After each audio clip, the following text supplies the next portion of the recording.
이 정도였습니다.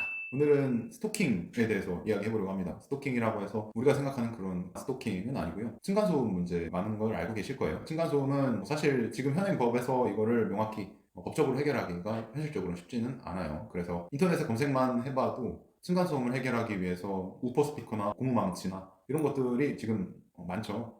실제로 이거 사용하시는 분들도 많은 걸로 제가 알고 있습니다. 인터넷에 뭐 검색만 하면은 많이 나오니까요. 근데 이번에 대법원에서 이제 이런 우퍼 스피커 사용에 대해서 판결을 내놓았습니다. 판결 내용 한번 제가 말씀드리면요.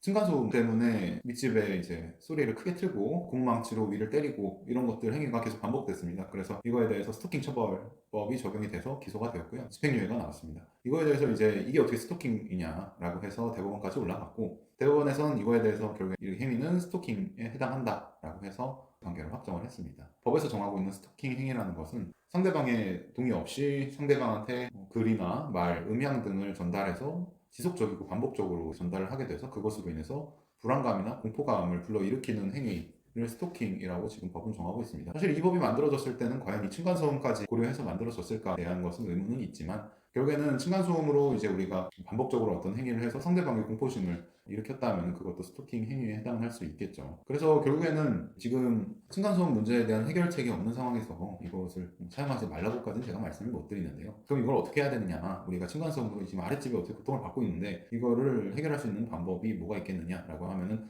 이 법을 한번 좀 다시 볼 필요가 있습니다. 이 법은 결국에는 상대방이 공포심, 불안감을 일으키는 행위들이 지속적이고 반복적으로 있는 경우에 처벌을 받죠. 그러면은 우리가 생각해야 될 것은 우리가 영상이나 음향을 윗집으로 전달을 할 때 그것이 불안감이나 공포심을 일으킬 만한 것인지에 대해서 한번 생각해 볼 필요가 있어요. 우퍼 스피커 사용하시는 분들 중에 뭐 굿하는 소리, 뭐 징소리, 뭐 내리치는 소리, 아니면 뭐 칼이나 날카로운 소리 이런 것들 사용하시는 분들이 있는데요. 그런 것들이 반복되면은 사실은 누가 들어도 이거는 조금 불안한 소리, 공포감을 불러일으키는 소리라고 볼 수 있습니다. 근데 이제 그런 소리가 아니고 예를 들면 뭐 아기상어 같은 노래라든지 그런 좀 귀여운 노래들 있잖아요. 귀여운 노래 같은 경우는 집안에서 내가 크게 튼다고 해서 그것만으로 과연 윗집이 공포심이 불안감을 불러일으키는 소리라고 할 수 있겠느냐. 이제 이런 내용이 문제가 됐을 때는 그때는 또 다퉈볼 만할 문제가 또 될 수 있습니다. 그렇기 때문에 내가 이 우퍼 스피커를 사용을 해야겠다 하시면은 그때는 이걸 어떻게 사용할지에 대해서 한번 좀 생각해 보시고 이제 대법원 판례가 나왔기 때문에 앞으로는 아랫집에서 우퍼 스피커를 틀었을 땐 윗집에서는 이거에 대해서 스토킹으로 고소할 가능성이 더 높아졌습니다. 그래서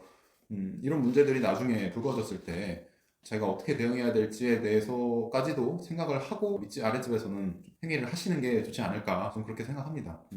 물론 층간소음 자체가 해결되는 게 제일 좋을 텐데요. 그분들이 사실 우퍼 스피커라는 방법을 선택하기까지는 정말 많은 고통과 이제 나름의 합리적인 해결 방법을 시도를 했는데 그게 해결되지 않아서 그런 것들을 이제 극단적으로 선택했을 거라고 생각을 합니다. 그런데 이제 결국에는 이런 문제들 때문에 형사처벌을 받게 되는 상황까지 오게 되면은 과연 이게 그럴 만한 가치가 있는 것인가 에 대해서 한번 생각을 해봐야 되니까요. 만약에 내가 이것 때문에 너무 고통을 받고 있고 이거에 대해서 좀 극단적이긴 하지만 이런 방식으로라도 해결을 하고 싶다라는 분들은 결국에는 이런 문제들이 앞으로 있을 수 있다는 것까지는 좀 인지를 하시고 그런 방법들에 대해서 고민을 하시는 게 좋을 것 같습니다.